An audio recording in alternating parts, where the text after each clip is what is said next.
जय हिंद बच्चों।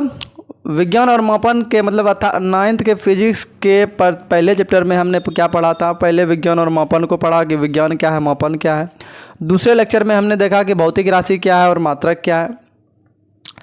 लेकिन अब इसमें देखेंगे क्या मात्रकों की पद्धति क्या है। अर्थात मात्रक को हम किसी भी राशि को जो हम दिखाते हैं जो उसकी इकाई होती है उसके पद्धति को, अर्थात लंबाई को हम किस किस तरीके से नाप सकते हैं, द्रव्यमान को हम कैसे कैसे नाप सकते हैं। तो उसकी एक सिस्टम होती है नापने की, एक मेजरमेंट की, मात्रक की एक सिस्टम होती है। वही देखना है कि उस सिस्टम मतलब कि मात्रकों के उस सिस्टम को देखेंगे, मात्रकों की उस पद्धति को देखेंगे लेक्चर 3 में। क्लियर। तो उससे पहले हम देख लेते हैं मात्रक, फिर से पुनः देख लेते हैं कि मात्रक क्या होता है, क्योंकि फिर मात्रकों की पद्धति को भी समझनी जरूरी है। तो जब हम किसी वस्तु के या किसी ऑब्जेक्ट के गुण को मापते हैं, क्या जैसे मान लीजिए कि एक वस्तु है आगे ना, इसका गुण क्या है, ये लंबा है, क्या है, लंबाई है, लंबाई है। इस लंबाई को हम क्या कहेंगे, इसी को कहते हैं भौतिक राशि या राशि। क्या बोलेंगे इसी को, भौतिक राशि।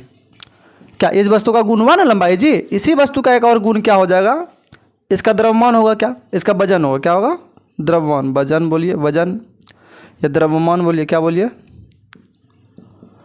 क्या इसका द्रव्यमान कुछ होगा ना 5 kg।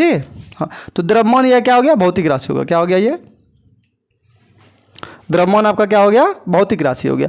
अब इस लंबाई को हम किस में मापेंगे, मीटर में। किस में नापेंगे, मीटर। तो ये आपका किसका क्या होगा, मात्रक हो गया। क्या हो गया, क्लियर। अब इस लंबाई को हम किस में नाप सकते हैं, फीट में भी नाप सकते हैं। किस में नापेंगे, फीट में नापेंगे। ये भी क्या हो गया, लंबाई का ही मात्रक हुआ, ओके ना। इस द्रव्यमान को किस में नापेंगे, हम केजी में नाप सकते हैं, तो द्रव्यमान का मात्रक हो गया। इस द्रव्यमान को हम किस में नाप सकते हैं, ग्राम में नाप सकते हैं, तो द्रव्यमान का मात्रक ये भी हो गया। पाउंड में नाप सकते हैं, किस में नाप सकते हैं। तो कहने का मतलब ये है कि ये क्या, किसी वस्तु के गुण को हम क्या कहते हैं, भौतिक राशि कहते हैं। क्या कहते हैं।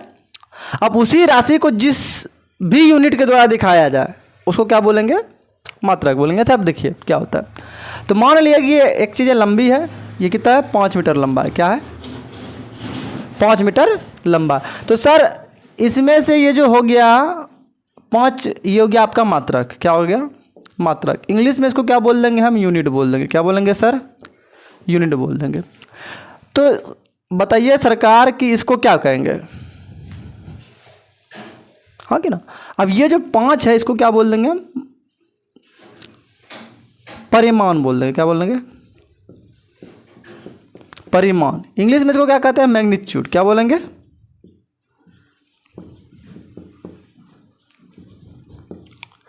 मैग्नीट्यूड। कहने का मतलब ये है कि किसी भी राशि को, क्या जैसे लंबाई हुआ आपका, द्रव्यमान हुआ, ये सब क्या है, राशि है।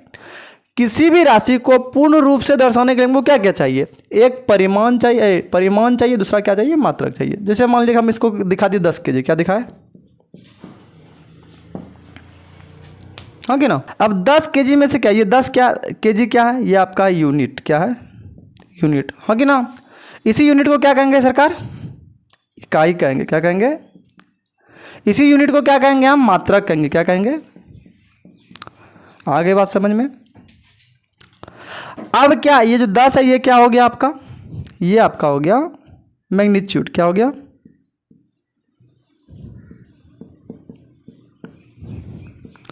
इसको क्या कह देंगे, परिमाण कह देंगे। क्या कह देंगे,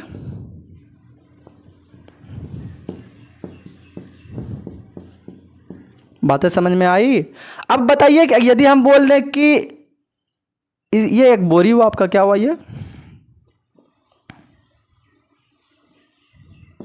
ये आपका एक बोरी है, इसमें आपका कुछ अनाज है, बोलेंगे केजी अनाज है। इससे आप क्या समझिएगा, बोलेंगे केजी धान है। इसे कुछ समझ में आ रहा है कि इसमें ये पता चल रहा है धान है, उसका द्रव्यमान के बारे में बात कर रहे हैं, कितना है इसके बारे में पता नहीं। अब इसी पे बोल दे कि 10 kg है, तो कहने का मतलब क्या, आप इस बोरी में धान है और उसका द्रव्यमान कितना है, 10 kg। हमको समझ में आ जाएगा कि इससे हम 50 लोगों को खाना खिला सकते हैं, ओके ना। इसके बारे में हमको क्या आ गया, ज्ञान आ गया। यदि इसका माप ही ना होता तो इसके बारे में कोई ज़्यादा ज्ञान होता हमको नहीं। तो हम क्या किए, माप लगाए, माप के बाद इससे एक विशेष ज्ञान मिल गया हमको, और इसी चीज़ को हम पहले बता दें कि विज्ञान कहते हैं लेक्चर 1 में। आगे क्लियर बात है समझ में। अब देखिए यहाँ पे, तो द्रव्यमान को हम पहले किससे नापे थे? केजी में भी नाप लिए, ग्राम में नाप लिए और पाउंड में भी नाप लिए। नापे कि नहीं नापे? है तो द्रव्यमान ही, राशि आपका एक ही है, राशि तो आपका एक ही है ना, भौतिक राशि। द्रव्यमान ही है आपका एक राशि। दूसरा भौतिक राशि क्या है? लंबाई है। और आपका भौतिक राशि क्या है? लंबाई हो गया, द्रव्यमान हो गया, और क्या हो गया? समय हो गया। क्या हो गया? समय। इसको तो हम सेकेंड से ही नापते हैं, हाँ, उसको तीनों पद्धतियों में। तो कहने का मतलब क्या हो गया कि इसी को, द्रव्यमान को भी हम अलग अलग चीज़ों में दिखा रहे हैं, पाउंड में, केजी में, ग्राम में, इधर लंबाई में, फीट में। लंबाई को हम सेंटीमीटर में बदलते हैं, सेंटीमीटर में। तो इसकी एक पद्धति होती है, किसकी? आपको लंबाई को दिखाने के लिए। जैसे लंबाई जब आ जाएगा आपका, एक और आता है एफपीएस। तो मतलब एफपीएस पद्धति जब लागू था तो लंबाई को फुट में नापते थे, पी द्रव्यमान को पाउंड में नापते थे, एस टाइम को सेकंड में नापते थे, होगी ना। अब देख लेते हैं कि मात्रक, अभी तो यहाँ समझ में आ गया कि मात्रक क्या है अच्छी तरह से, पूरा क्लियर। आपका राशि क्या हो जा रहा है? किसी भी वस्तु के गुण को हम राशि कहते हैं, क्या बोलेंगे? भौतिक राशि। हम किसी भी वस्तु के गुण को ही नापते हैं। अब उस नापने के लिए जिस इकाई का, जिस मात्रा का हम यूज करेंगे, उसको क्या कहेंगे? हम मात्रक कहेंगे, हाँ। और किसी भी राशि को पूरी तरह से दिखाने के लिए हमको क्या क्या चाहिए? मैग्नीट्यूड और मात्रक दोनों चाहिए। क्लियर? चलिए अब हम देखेंगे मात्रकों की पद्धति को। क्या देखेंगे? आप मात्रकों की पद्धति। आप जो है इन पूरे वीडियोज को, बोर्ड को स्क्रीनशॉट कर लीजिए और फिर बढ़ते हैं इसके बाद हम। तो चलिए अब क्या देखेंगे? मात्रकों की पद्धति को। क्या देखना है? सिस्टम ऑफ यूनिट, अर्थात क्या आपका जो मात्रक है उसका सिस्टम कैसा है। क्लियर? देखिए पहले मात्रकों की पद्धति किसको कहते हैं? सभी प्रकार की राशियों के लिए मात्रकों मतलब सभी प्रकार की राशि के लिए क्या हमने आपको बताया था ना कि मात्रक कितने प्रकार के? 2 प्रकार के, आधारी मात्रक और व्युत्पन्न मात्रक। जान रहे हो आधारी राशि के मात्रक को आधारी मात्रक कहते हैं, व्युत्पन्न राशि के मात्रक को व्युत्पन्न मात्रक कहते हैं। ऐसे बताया था ना जी। तो बोले थे कि आधारी राशि किसको कहते हैं? जो कि किसी अन्य राशि पर निर्भर नहीं करता है, स्वतंत्र मानी जाती है। लेकिन फिर वही बोले थे व्युत्पन्न राशि क्या? व्युत्पन्न राशि वो राशि जो कि आधारी राशि के मात्रकों के रूप में व्यक्त किया जाता है, उनके पदों में व्यक्त किया जाता है। क्लियर? तो कहने का क्या मतलब हुआ? जैसे आपका हो गया आधारी मात्रक में कौन आ गया? मीटर आ गया, केजी आ गया, ये सब किस में? आधारी मात्रक में आ गया। व्युत्पन्न मात्रक में क्या आया था? आपका न्यूटन आ गया और वेग आ गया, मीटर प्रति सेकंड। ये सब क्या हुआ? व्युत्पन्न मात्रक हो गया। क्या हो गया?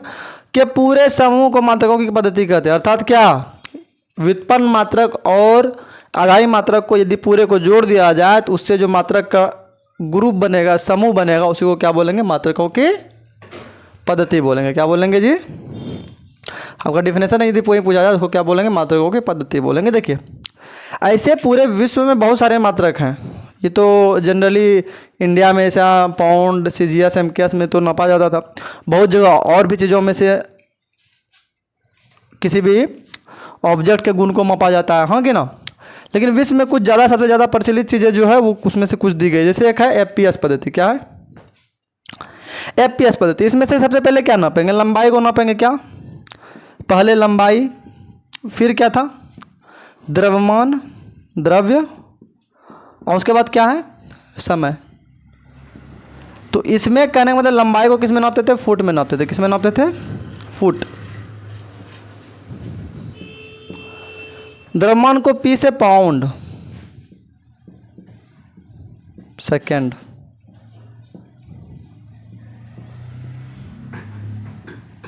इसी को आप क्या बोलिएगा? फुट पाउंड सेकेंड इंग्लिश में। Foot pound second system.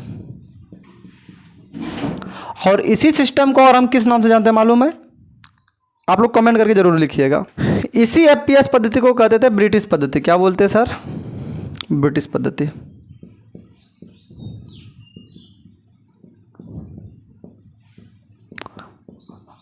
अर्थात इस पद्धति को, एफपीएस को क्या कहते हैं? ब्रिटिश पद्धति कहते थे। ब्रिटिश पद्धति के अंतर्गत यदि हम किसी वस्तु की लंबाई को नापेंगे तो वो फुट में नापेंगे, उस किसी वस्तु के द्रव्यमान को नापेंगे तो पाउंड में नापेंगे, और उसके के समय को नापेंगे तो किसमें नापेंगे, सेकंड में नापेंगे। ये एपीएस पद्धति के अकॉर्डिंग था। अब क्या था, उसके बाद आया सीजीएस पद्धति। कौन सा आया, सीजीएस पद्धति।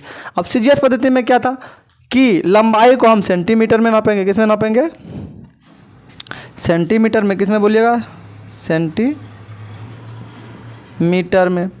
जी से ग्राम, द्रव्यमान को किस में नापेंगे, ग्राम। समय को किस में नापेंगे, सेकंड में।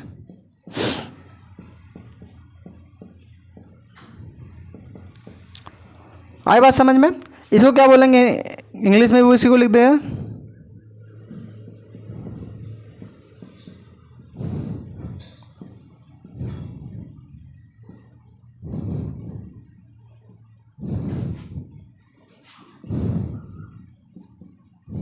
हाँ कि ना, सीजीएस पद्धति को क्या बोले, सेंटीमीटर ग्राम सेकंड। अर्थात कहने का मतलब क्या है, लंबाई को हम सेंटीमीटर में नापेंगे, द्रव्यमान को हम ग्राम में नापेंगे और समय को हम किस में नापेंगे, सेकंड में नापेंगे।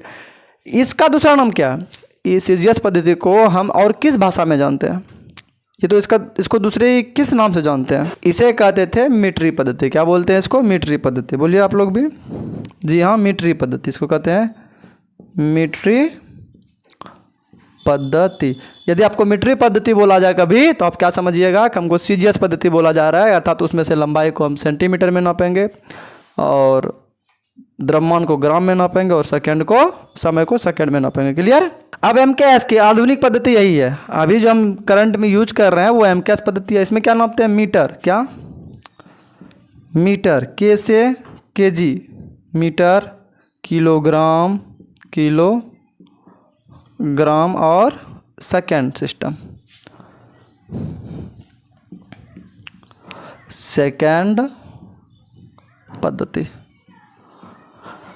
समझिएगा बातों को। इसको क्या लिखेंगे अंग्रेजी में, मीटर, किलोग्राम और SACO, सेकंड सिस्टम। ये आधुनिक पद्धति है हमारी। इसको हम फिलहाल अभी यूज कर दिए, पहले चलती थी ब्रिटिश काल में, ब्रिटिश के समय ब्रिटिश पद्धति का। फिर उसके बाद आया मीटरी पद्धति। ब्रिटिश और आधुनिक के बीच में मीटरी पद्धति चली थी, सेंटीमीटर में नापा जा रहा था सभी चीज़ों को। लेकिन अभी क्या चल रहा है, एमकेएस पद्धति, मीटर किलोग्राम सेकंड पद्धति। तो ये कहानी क्या है, कुछ मूल मात्रक है, ये सब क्या है, मूल मात्रक है। लेकिन ध्यान दीजिए कि ये सभी जान नहीं रहे हैं कि ये मापन की सारी व्यवस्थाएं हैं। मापन करने का मतलब विज्ञान, और तो इसके ऊपर हमेशा परिचर्चाएं होती रहती है। क्लियर। तो उसी प्रकार की एक कहानी आ गई थी। मतलब ये सब तौल कहने का मतलब क्या, पहला सम्मेलन, दूसरा सम्मेलन, तीसरा सम्मेलन, चौथा सम्मेलन। तो 11वीं तौल मतलब 11वां सम्मेलन कहाँ हुआ था, 1960 में हुआ था। कहाँ पे हुआ था जी, पेरिस में, सवेरे नामक स्थान पे। लिख लीजिएगा यहाँ पे, सवेरे। कहाँ, सवेरे नामक स्थान में। कहाँ पे, पेरिस के निकट, पेरिस के निकट। पेरिस के निकट एक स्थान है जिसका नाम क्या है, सवेरे है। वहीं पे 11वीं तौल का महासम्मेलन हुआ था, जिसमें बहुत सारे देशों के वैज्ञानिक आए थे। तो उसमें बात क्या हुआ था कि इसमें अभी आप यहाँ कितने आधारी राशि को देख रहे हैं, 3 आधारी राशि देख रहे हैं ना, हाँ कि ना। इसमें आपका 6 आधारी राशि को खोजा गया है, 6 आधारी राशि को मान्यता मिला। कितने आधारी राशि को, 6 आधारी राशि को। उसको आप याद भी कीजिएगा। क्लियर। तो इस समय तक 6 आधारी राशि को मान्यताएं मिली। इसी सम्मेलन के बाद 6 आधारी को अस्तित्व में आया, 6 आधारी राशि अस्तित्व में आया, उसको परिभाषित किया गया, जिसे कि हम तक पहुंचाया गया। क्लियर। जस्ट उसी के बाद 12वीं और 13वीं तौल महासम्मेलन भी हुआ था, उसमें से ज़्यादा कुछ बदलाव नहीं हुआ। लेकिन 14वीं तौल महासम्मेलन जैसे हुआ, क्या, 14वीं तौल महासम्मेलन 1970 में, मतलब 1960, एक साल के अंदर में 2 सम्मेलन और हुई, जिसके बारे में ज़्यादा बदलाव नहीं हुआ। इसलिए हमको फिजिक्स के अंदर नहीं पढ़ाया जा रहा है। जब इसी फिजिक्स को हम डीप पढ़ेंगे तो शायद इसको पढ़ाया जाए, उस 2 महासम्मेलन को भी। लेकिन अभी आपके 9th के अकॉर्डिंग ये सब चीज़ों को नहीं बताया गया है। तो 14वीं तौल के अंतर्गत क्या, 14वीं तौल 1970 के अकॉर्डिंग क्या हुआ, तो इसमें एक और आधारी राशि को जोड़ा गया, उसका नाम है मूल। क्या है, मूल। क्या है, आए बात समझ में। तो इसमें और एक आधारी राशि को जोड़ा गया, जिसका नाम क्या है, मूल। इसमें और 2 राशियों को जोड़ा गया, लेकिन वो आधारी राशि नहीं है। क्या, इसमें और दो राशियों को जोड़ा गया, लेकिन वो आधारी राशि नहीं है, उसको क्या कहते हैं, संपूरक राशि कहते हैं। क्या कहते हैं, संपूरक। क्लियर। दो और राशि को जोड़ा गया, इसको संपूरक राशि बोलते हैं। अर्थात यहाँ से क्या, यहाँ से यहाँ तक आपको अभी तक 7 आधारी राशि, मतलब 6 आपको यहाँ से मिल गया, 6 आपको यहाँ से, एक मोल आ गया, क्या हो गया देखिए, तो 6 कितना हुआ, 6 यहाँ, 1 यहाँ, ये दोनों को जोड़िएगा तो कितना हो गया आपका, 7 आधारी राशि आ गया। कितना आ गया, 7 आधारी राशि आपको 1970 तक मिल गई, आपके पास है। उसी में आपको क्या मिला, 2 संपूरक राशि भी मिल गया। क्या मिला, संपूरक राशि, ये आपका आधारी राशि में नहीं आता है, हाँ कि ना। अब ध्यान दीजिएगा, ये संपूरक राशि, तो सब मिला के आपको कितना, 9 राशि मिला कि नहीं मिला, 1970 तक 9 राशि मिला। और उसी समय इस राशि को क्या बोला गया, इंटरनेशनल पद्धति बोला गया। अभी क्या, ये मात्राओं की सिर्फ पद्धति पढ़ रहे हैं, अब इसी को क्या बोलेंगे, इंटरनेशनल पद्धति बोलेंगे। क्या बोलेंगे, फिर से बोलिएगा, अंतर्राष्ट्रीय पद्धति। क्या बोले, मात्रकों की अंतर्राष्ट्रीय पद्धति। यहाँ तक की जो बात आ रही है, अब जो पद्धति मिल रही है उसको मात्रकों की अंतर्राष्ट्रीय पद्धति कहते हैं। क्या बोलते थे, मात्रकों की अंतर्राष्ट्रीय पद्धति।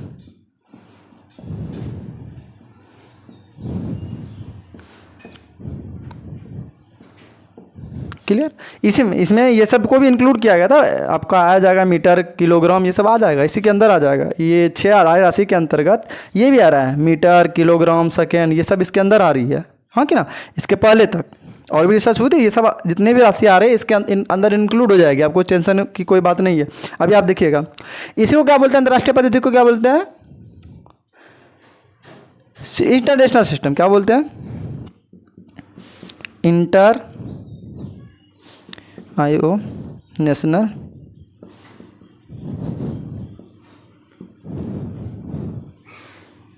हाँ कि ना। इस पद्धति, ये जो 9 पद्धति आ गई, वो इसको इंटरनेशनल सिस्टम के अंतर्गत रखा गया। इसी इंटरनेशनल सिस्टम को क्या, international of system of international, जो भी बोलिए, इंटरनेशनल सिस्टम बोलिए, सिस्टम ऑफ इंटरनेशनल सिस्टम बोल दीजिए इसको। तो आप इसी को क्या कहते हैं, एसआई पद्धति बोलते हैं। क्या बोलते हैं, एसआई पद्धति बोलते हैं। क्लियर। तो अभी बहुत जल्द हम 11th के इंग्लिश बैच को भी लॉन्च करने वाले हैं। आप लोग के जो भी भाई भैया हैं, ये तो फिर दोस्त हैं, ये तो दीदी हैं, सभी को बोलिएगा कि दिव्य दृष्टि ज्ञान के ऑफलाइन इंस्टीट्यूट में अंग्रेजी का न्यू बैच स्टार्ट हो रहा है। दिव्य दृष्टि ज्ञान के ऑफलाइन इंस्टीट्यूट में क्या हुआ है कि अंग्रेजी क्लास का जो है वो न्यू बैच स्टार्ट हो रहा है 1 तारीख को, आज के ही दिन, और बैच स्टार्ट हो भी चुकी है। आपके जो भी भैया दीदी जो हो उनको क्या करें, बोल दे कि जाके पढ़ सकते हैं। वैसे हम यहाँ अंग्रेजी के भी लेक्चर को धीरे धीरे अटेंड करते जाएंगे। आप लोग ऑफलाइन भी पढ़ सकते हैं, ऑनलाइन भी पढ़ सकते हैं। यदि आप चाहते हैं शेड्यूल वाइज पढ़ना हो तो आप ऑफलाइन आके ज्वाइन कर सकते हैं, क्योंकि यहाँ मेरे पास अभी जो है इंटरनेट की सुविधा अच्छी तरह से नहीं है। हमारा स्टोरेज ज़्यादा लंबा वीडियो बनाते तो फुल हो जाता है। फ़ोन भी थोड़ा सा सस्ती टाइप की है। यदि आप लोग चाहें रेगुलर शेड्यूल वाइज क्लास करना चाहते हैं तो आप हमारे ऑफलाइन क्लास में आके हमसे ज्वाइन कर सकते हैं, जुड़ सकते हैं और अंग्रेजी को शेड्यूल वाइज पढ़ सकते हैं। आज के लिए इतना ही, धन्यवाद। वंदे मातरम।